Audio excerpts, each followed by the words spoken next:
driving 1,500 miles.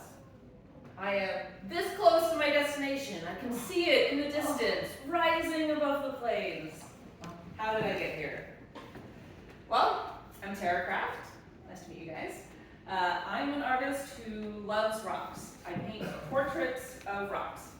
I think you could call it a landscape, but I like to get really close and as much into the nature and the personalities of the rocks. And I think of them as their own entities. I think of them as not guardians, but like messengers of deep time, of the deep recesses of geological time. And oh yeah, so here's a couple things. You get the idea. Rocks. Me among rocks. And so I've always had an interest in rocks, geology, particularly geology as a process, thinking about the layering of rocks in time and the movement and the things that create the world as a whole, that kind of the systems in play. But I think, I was raised by an engineer and a farmer, right? So my approach was more mundane. It was very like a very kind of practical approach to the world. And I had a kind of a switch in my thinking, a sort of realization or an epiphany kind of moment when I was traveling in England, and I was at Avebury Stone Circle, which is something kind of like Stonehenge, right, where it's this, an ancient monument of rocks placed in a circle. And there was a woman there, and she was singing to the stones. And we talked a little bit, and she said, they speak to me, and they tell me stories. And I think there were times in my life where it would have just been like, okay, lady, right?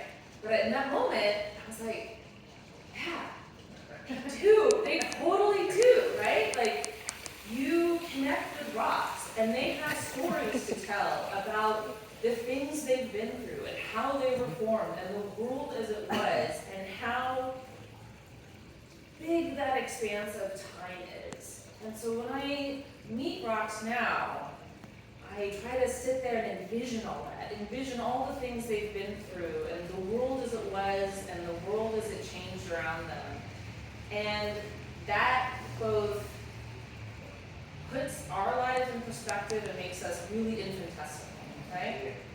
But also, it's that thing of how much more bright and valuable we can consider our experience of our lives because we're this this bit in this much greater expanse. And I find it sort of comforting, to think that the world goes on. My mundane concerns might not be as much as I'm having anxiety about, but also very invigorating and inspiring to connect to that kind of larger sense of nature and time. So that's what I hear from rocks. So those are the stories I hear from rocks. So when I heard that the National Park System in the US has artist residencies, I was like, yeah, national parks have awesome rocks. I would love to do one of these. And so if you're interested, I have this URL here. I'm happy to share it with you later. And this is a website where they have this map kind of marking all the different places all the different parks in the system or national monuments. I might use national parks, by the way, to mean both national parks and national monuments. They are technically different. I'm just not going to say all the words. Is this list accurate? Maybe not. It's a good starting point. The thing about the way the National Park artist residencies are run is that they're individually managed by each park. So the circumstances and how they're put together can be very different. So some parks work with an external nonprofit for both maybe financial as well as logistical support. And that can be to varying degrees. It can be entirely turned over to an external organization or some kind of partnership. Or maybe there's a team of rangers at the national park that run the program. Or it it may simply be a labor of love of one ranger who's like really psyched about getting artists involved in their park. And so because of that, circumstances can change. You know, someone retires, they lose the resources they had to manage the program, so a program that's around for a while might go away, or someone comes into a park and they're really excited to get a program going, so a new program appears. So they're, you know, I think of them like flickering lights a bit, right? They come in and out. There are other things, of course, too, that can affect that. For instance, Chaco Culture National Monument, which is beautiful, also in northern New Mexico, if you ever have a chance. They recently a bunch of their housing was condemned because it's built too close to a cliff that is, you know, doing things that cliffs do. So, you know, being in these natural environments, there are circumstances that they're having to manage, and they are ultimately nature organizations, right? So my strategy, if you're interested in this, is basically like just go to every national park website you can think of, and then just keep checking. Make a list of the ones you're interested in, and keep checking back. Typically, for these residencies, the way it works is you will get housing for between 2 and 4 weeks at the park, and this can vary. So at Capulin, I was in park volunteer housing, which was actually like a normal house with a kitchen and electricity and internet access even, which was wild. Or here, this is a picture of the remote cabin I was in at Isle Royale National Park when I did a residency there last summer. No water, no electricity, you know, all very primitive. And then some residencies were even camping residencies, where the park gives you a campsite and sets you up with tent, bedding, etc. For your time there. So there's a wide variety. In some cases, there can be a stipend available. I would say that's more rare and more common with the residencies where they're working with an outside nonprofit. And then in return, the park usually requests one piece of art from your time during the residency. Some parks that have been carrying on their programs for a while, they have like their collections are full. So sometimes they only request a digital copy, or the physical copy may be dependent on a jury process. And then you do one or more public programs. And I put this under You Give, but I think this is something you get to, because it's awesome. You get to engage with park visitors, share your excitement about what you're doing in the park, and just like meet people who are also excited about the things you're excited about in the national parks, and it's awesome. So at Capulin, I did several meet and greets as well as a like on the trail sketching workshop. So I have a kind of simplified strategy I use when I'm out on the trail sketching forms, and so I taught that, and we all had a good afternoon of fun during rocks. Okay, so Capulin Volcano National Monument was the first residency I was accepted to. Brilliant, right? I like rocks. Volcanoes make rocks. This was a match made in heaven. So Capulin Volcano is a cinder cone volcano, so it's the kind of smaller ones, you know, not the big Mount Rainier stratovolcanoes, but the smaller cinder cone. And it's very young on the geological scale. It's about 50,000, maybe 60,000 years old. So that's that interesting contrast where Capulin is so young on the geological scale. It's a baby, right? And yet, that is still earlier than we think humans were inhabiting the area. So it's both beyond human memory and human awareness of the thing, and yet just, you know, a very blip at the very beginning of the longer time scale. So this is Capulin. That's that park housing I lived in. And it's right here in New Mexico, so it's part of this larger volcanic field here. And the thing is, all across New Mexico, there are these kind of relatively younger volcanic fields. Some of them stretch back to about 1 million years old. But so, looking at this shape, the red blotches, is there anything this reminds anyone of? Forget that New Mexico's here, just the dots. Hawaii. Hawaii, yes, exactly, right? So that's what we used to. So that's what people used to think was happening here. Hawaii is formed by a hot spot where you have a thing of like magma coming up, and as the Earth's crust moves over it, it variously, makes little dots as it goes along. That's how Hawaii was formed. But it turned out, if that were the case, you would expect it to go from younger to older, or vice versa, right? As it moves, you have the older ones here and the younger ones here.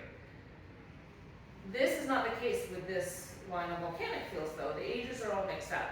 So what they think now is that this is an old scar. Are we all familiar with the idea of plate tectonics, right? The Earth is like plates, and they move around, and they bash into each other, and then they re-separate.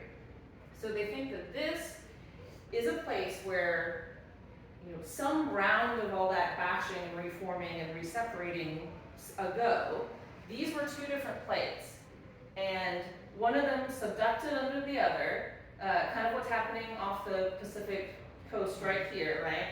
And eventually they kind of melded together so that now this is all one plate. And this is the scar left from when they stitched themselves together. So where they stitched themselves together, there was still this instability that created these places for these volcanic fields to kind of peek through. And the crazy thing is that the stitching together happened over 1 billion years ago, like 1.7 billion years ago. And that is just wild to me that we can look at something and be able to reach back that far into our understanding of the world, I mean, these are all, theories and what people are thinking, and like all sciences is subject to, reinterpretation at some later point, but that's my understanding of the current thinking, and I just think it's wild that we can look at something and have this progression along the way, it's like the remnants of a world as it was almost 2 billion years ago, and then it continues to produce this activity over time up until just 50,000 years ago, like so close to our experience. And then we can be there and experience it in this really raw form. Because it's so young and because the area is so, it's a dry desert, you can really see the rocks as they came out, as they were born. So the good news is I did manage to limp my car here that night, but it then had to be towed to the nearest garage, which was 30 miles away, because again, we're in the middle of nowhere, New Mexico. And so I was without a car for the first week. And you see this is the drive that goes, it winds its way up to the rim of the volcano. And there are no hiking trails to the rim of the volcano. And you aren't allowed to walk on the road while it's open to cars. So for that first week without a car, I was mostly confined to the base. So exploring the base, right? The base is where there are these remnants of flows that actually kind of came out of the base of the volcano. So there are remnants of collapsed lava tunnels. So here I've drawn the arrows where you can see this really almost tile-like structure, and that's the roof of a collapsed lava tunnel. So lava was moving through there, and then all around are these they're like bubbles, and that's what they are. They're bubbles where lava bubbled up and formed these big domes around the base of the volcano, and they're kind of all over. And most of these rock formations were very dark. They had lots of green lichen, and they tended to split in kind of geometric sorts of forms. Not quite if you've ever been out to the Columbia Basin, we have the hexagonal columns, not quite the pure hexagonal columns, but lava as it cools, when you have a solid mass of lava and then it cools, it tends to kind of break apart in these sheer geometric-ish sort of ways. And here you can see me, one of my sketches, just making sense of those geometries, and that's typically what I'm out there doing, is trying to make sense of the geometry and have an internal understanding of how the rocks work when I take my ideas back to the studio. So it was cool, don't get me wrong, but I have to admit that I was struggling that first week. I was like, what's my what's the thing I'm gonna do here? What's the catch? What's the angle? What's my way into this place? So there were some cool things. So here, occasionally, even at the base, you would find examples of the rocks as they had come like spewing out of the volcano. So here you can see the like dripping lines because it was still liquid as it flew through the air and then cooled in the air as that wind was dragging on it as it came out. So it's like literally like frozen liquid, and it's frozen in that moment of all that energy. And that was the really exciting stuff to me, right? Where you just see this, like, you have this sense of this incredible, heat, pressure, explosion, erupting, and then the rocks are made, and you get to have access to that, like, an understanding of that moment, for as long as those rocks hang around. I did try doing the hike up the road one day after it had been closed to cars. I had to get my butt up there real quick before sunset, and as you can see, did not get a great view that night. So I would have to, I would have to wait a little bit longer to get my first view of the rim. But when I did, it all became clear. If you ever have a chance, if you are ever in far-flung northeast New Mexico, it's unlikely you will just happen upon this place, but if you have a chance, I would recommend the detour. The top of Capulin, the rim walk especially, it's magic.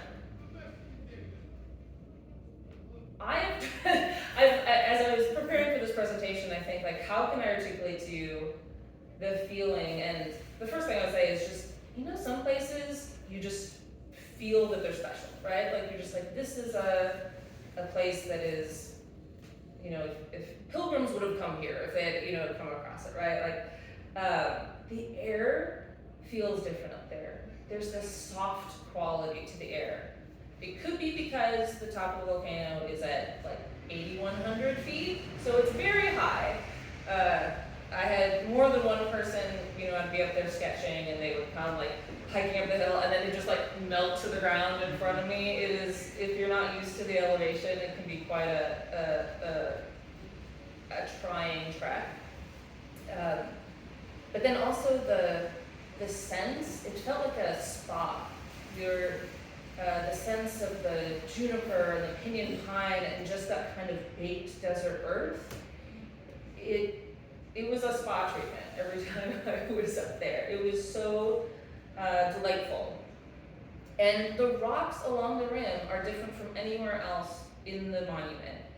The colors, they're just, like I said, all the ones at the base were the very kind of dark basalts. And the colors up there is just this explosion of, this is that kind of red you think of when you think of sandstone in the Grand Canyon, but this is still lava, this is still basalt, and reds and violets, and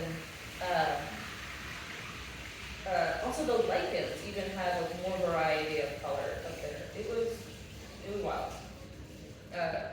And here you can see more of that idea of bubbling rock. It was bubbling and flowing and liquid, and then it froze, and now we get to look at it. And we get to understand that moment of Earth being born, because it's still there for us to look at, It's just wild. So that did present a bit of my challenge to my usual approach. So you saw my earlier sketch, right? I'm figuring out the structure, I got shadows here. It's all very, comprehensible. And now I'm faced with these forms that are just exuberant and wild, and these colors. So here you can see me, trying with my sketching to come to terms with these Baroque forms of rocks. So this is a sketch I did here in this area. Anyone recognize this? So this little bit here and the sketch are things that fed into this guy. And so you can get a sense of how I play with scale too. So, this is pretty small, and it's also kind of, hidden. So when I'm putting that imagery together, I I did want to create, I wanted to elevate it, right? Make it the glorious monument that it is. So to have that sense of still like bubbling and fluidity and movement, but also take a quiet, maybe underlooked or overlooked moment on the trail and in the monument, and really, magnify it, blow it up, so that the viewer can immerse themselves in that moment. And that's also the thing I hope to encourage people to do when the next time you're out on a trail and you're like banging through, getting your miles in, getting your big Instagram ready shot of the big landscape. Like, maybe there's an amazing moment that's like hiding down here, and maybe if you get a little quieter, and observe more closely, there's big magic in tiny places, right? Okay. Oh, so the lichen. I mentioned that the lichen was different colors on the top. This crazy, like, Indian yellow gold lichen was up there. Not at the base, only at the top. It was wild. And so notice here, this is what the ground looks like, right? It's like rocky. It's a new volcano. It's young rock. And it's a dry area, and there's not like, so there's not a lot of rain, there's not a river flowing through it, right? You don't get erosion. So how did all these trees end up there, right? How are they just growing on rock? And it's all down to the lichen. So lichen produces a weak acid, which gradually breaks down rock and forms soil. Soil gets formed in lots of other ways around the world, but here it's primarily from the lichen. So lichen is literally like the life-giving force of Capulin volcano. The reason that all these trees can grow, the reason it becomes this, a place for wildlife, is all from, the work of lichen over time. And that's another thing that helps us access that idea of the long span of time. Because how long does that lichen have to work to take a rock and make it, a garden of delights, right? All right, I'm gonna take a sip of water, guys. Tara, did that photograph influence this one? I'm sure it did, yeah. Yeah, this is one of the ones I used to get like a real sense of, I'll talk about the lichen in a second. Okay, so I had my time at Capulin, but I am primarily a studio painter, right? I do most of my work in studio. I do big oil paintings. I layer them up. I think of my painting like geology, right? Where you layer things up, scrape things, I erode things. So that takes time and a follow space to do it. So there were some challenges that when I had these forms in my head and I came back to the studio. Here's a painting I did previously. This is from my previous collection, and these are from rocks around here. And like I said, or like those basalts that were at the base, the rocks around here tend to break in these very kind of clean, not exactly geometric, but clean kind of lines. And so there's clear forms. They also tend to be in the grayscale. So what I would do with those is my underpainting would be fields of color defining that structure and introducing kind of bright layers of color that would bleed through the grays and things that I would put on top, kind of like little sparkles. But now I have these super fluid forms, and the colors themselves are already bright. So what am I gonna do? And I am of the opinion that painting should always be a process of discovery. And if it were just like do step 1, step 2, step 3, step 4, and just repeat ad nauseum, I think it would be less interesting to me. And I think the art would end up less interesting. So it is not, I can both take pride in the process of discovery, right? That is my job as an artist, but doesn't mean it doesn't, make me question myself and whether I'm any good at this at all. So this is the process I went through just figuring out the underpainting for these. So these this is that one right on the right there. So at first I thought, okay, I'm going to start with kind of a value sketch to define the drawing more, in a more loose way than I have in the past, and then I'll introduce colors over that. But so when I was at this stage, it just all still felt so heavy and visceral, and I wanted to figure out how can I bring that sense of that light, soft, juniper scented air that I felt up there, right? And so this isn't the same painting because I failed to get this, but I ended up just painting over the whole thing in with a fading the whole thing out in sort of a mint-colored fog, right?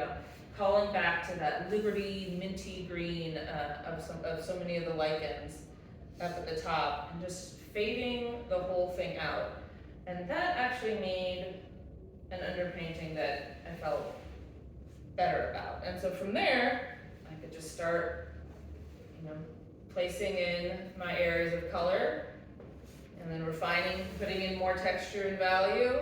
And this looks like a big jump, but it's really just, it's just, you keep going at it and keep putting, the little bits in until the whole thing kind of emerges from that minty, coppery green cloud. The other challenge I faced was the lichen. I have incorporated lichen into my paintings before, but I kind of got in my head a little bit about it with this because it was such an important thing and there was going to be so much of it. And are there artists here in the audience? Have you ever had the experience of being like, this is the perfect art, if I just get this perfect art supply or this perfect tool, everything will be great, right? And so I kept imagining like, oh, I'm gonna get some, I do most of my painting with palette knives, not brushes, right? So I kept imagining, okay, I'm gonna get like some small round palette knife, and that's gonna match the forms of the lichen, and that's how I'm gonna do lichen, and it's gonna be great. And I think because I freaked myself out about approaching this new world of being so richly immersed in the lichen, I kept thinking I had to unlock some secret to it, some magic trick to make it work. And I got very literal with it, and I drove myself nuts. You can see this is me texting my husband saying, lichen is exhausting, and I regret involving it in my life. And so after going through one round of lichen like that, I was like, okay, I didn't even like the results. It was because I was approaching it too literally, they were boring. It missed like that sense of life that the rocks had. So I got over my freaking myself out, and I approached it the same way I approached the rocks, which is, it has form and texture, and I can use the tools that I use and that I feel familiar with, and that I can, make work the way I want to make work. And so this is from this guy here, where like this lichen I feel good about. I feel like he has character and a sense of I think of this lichen as like a beardy old guy, right? He has like tufts of white hair coming out of his ears, and there's something lively there. So after telling you about my challenges, I should say, I succeeded. I made paintings, and if I were doing this presentation anywhere else, I would have pictures of them on this slide, but you're here, so you can just look at them here, and there are a couple more. One has been now placed in the gallery at Capulin Volcano National Monument because you make your donation to the park and their collection. So struggles and then creation. Okay, so my advice, if you decide to do a residency, I have a couple artists here. 3 tips. First, make it your own. The thing about national park residencies that are different from other artist residencies is that they are probably in all likelihood not run by artists. So they are really looking to you to tell them what you need as an artist, right? You need to figure out what you need while you're there and how you conduct your residency so that you can make the most out of the experience there and enrich your work in in the best way, in the way that takes advantage of the space. So speaking of taking advantage of the place, get outside and be prepared. Do whatever you need to do to be prepared to get outside. So whatever weather might happen while you're there, be prepared for that. And that includes nice days. So your sun protection, maybe your little umbrella, your sunbrella if you need that, right? I went there, especially because I had a residency in the fall. I originally was like, okay, I'm going to maximize all my time, so I'm going to do some out in the world things first, and then in the evenings I'm gonna set up a little studio in the house, and I'm gonna still paint in the evenings and just do as much as I can that way. But eventually I realized that was not a great approach for these residencies, because you're there for such a limited time, and dividing my focus that way took away from me just spending as much time outside in the park, immersing myself in that environment. So I would say if you decide to do one of these, focus as much as you can on the experience of being there, and don't worry about producing in that moment. Most of the, at least all the ones I've seen of these residencies, they give you up to a year to provide that piece of work that you do for the residency. So focus on the experience of being there and save the production for later. Oh, and lastly, pack light. Because you never know when it's a national park, things can happen. You never know when a flash flood might come through, or when your mode of transportation breaks down and you might have to figure out some other way of getting around. Because the epilogue to the story is that my car broke down on the way home too. But I think it's a testament to how enriching and wonderful the experience of the residency was, that I still look on the whole thing very positively, despite my car breaking down twice in the New Mexico desert. Yay! That's a weird thing to end on. We'll leave that slide up instead.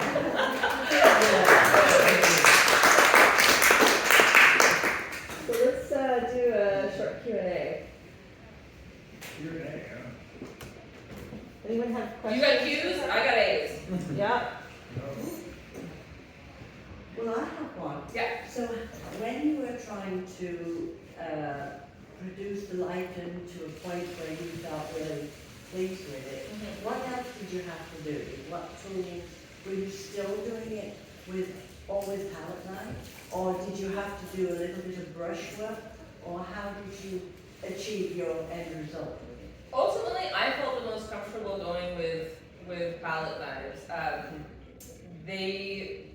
And that's just how I paint, generally. I think for me, having a sense that because I was approaching a different subject, I needed to change my approach entirely was what really caused me to stumble and get kind of too locked up about it. So for me, I went back to the tools that I feel most comfortable with and that really make my work mine. I think that's part of the character of my work, is that the palette knives give a certain texture to them. So yeah, I went back to the old standby.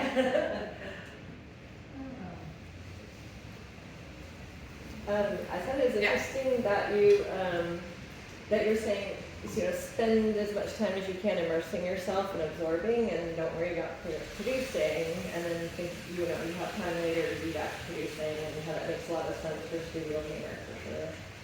I hadn't really thought about that, like how maybe you're sort of spending that time gathering. Yeah, and if someone's a plein air painter, maybe Yeah, those things are the same. Right. Then you want to paint while you're there. Yeah.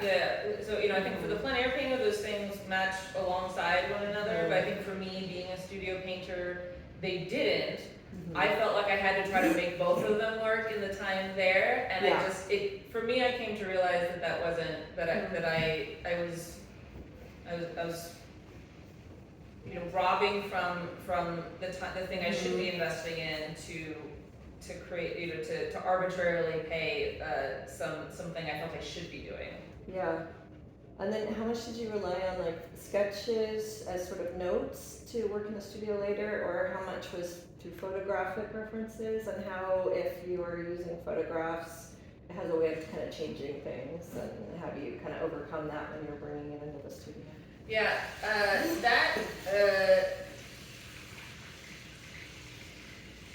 I think that's something I am still working out. I do use a lot of photographic references. Rarely do I use the straight photograph. So I usually am putting different kind of angles and pieces together. And so I ultimately will, be referencing several photo references and creating my underdrawing, my drawing from that I'm beginning from. And that's where I rely on, it's the creation of that kind of composite formed drawing where I rely on the intuition that I hope I've built up by the sketches. And maybe I'll reference the sketches more directly if I have a moment of like, okay, well, how do I work this piece, or how, like, if I want to change the angle of how this photo was, right? How does the rock work? If you go from this way, or instead of, a lot of photos of rocks end up being from this angle, right? So you might want to switch that up, right? So it's getting that shift and having the understanding of the form to make that shift happen, and that's where the sketching I do comes in for me. I have to be early, but I want to also thank you for pointing out like the magic in things that we usually just walk by. Because that's so weird. Like that to me is like, oh, that's like this massive remote volcano, and it's like, no, actually, that means we were sort of stuck to it. I like it's like serendipitous, right? So Look at it, yeah. Yeah. I agree. Yeah, thank you for coming. Good to see you. Cool. Did I speak through that all too quickly? That was great. Thank you so much. Thanks, guys. Okay. I'll hang around too if you have any questions or just want to talk about rocks. Rocks are cool. Ask me how to get to Capulin National Monument. The small ones are also extremely effective. Thank you. Yeah. And then just geology lesson too. Yeah. Bye-bye. Yeah, this one I think of, the lichen being one of the ones that influenced this, right? This one I think of as being really about the way that golden lichen just kind of like a leprechaun shower, right? Just these like bright bits that were kind of sprinkled out. And this one, it has the lichen, but to me is really about that like roiling, bubbling form. You can see. You can just imagine the volcanoes like blah, blah, blah, blah, blah, blah, blah, and then the rocks appear. Is your artwork finished? Would you go back to? I always think it's finished, and then and Kind then of like cubism. It's like, where do I stop? and then so usually if I go back to it, it'll be after a while, right? Like I'll sort of reach a point with it, where I believe myself to be done, and then you come back later and you surprise yourself, right?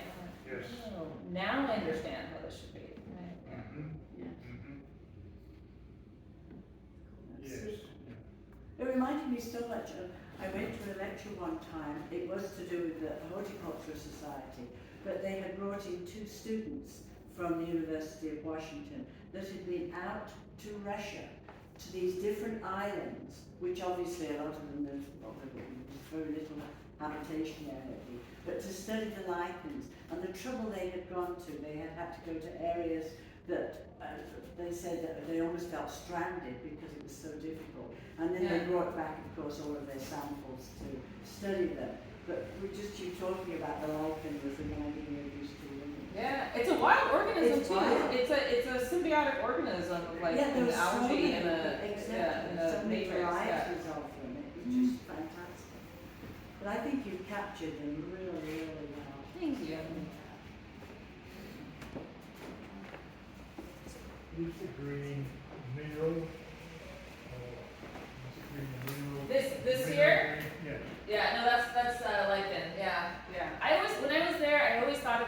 Liberty green in my head, which is the color of the Statue of Liberty, that like oxidated copper. Also, I'm a WNBA fan, so New York Liberty. They have the best uniforms with that color. So yeah, Liberty green and that like Indian yellow.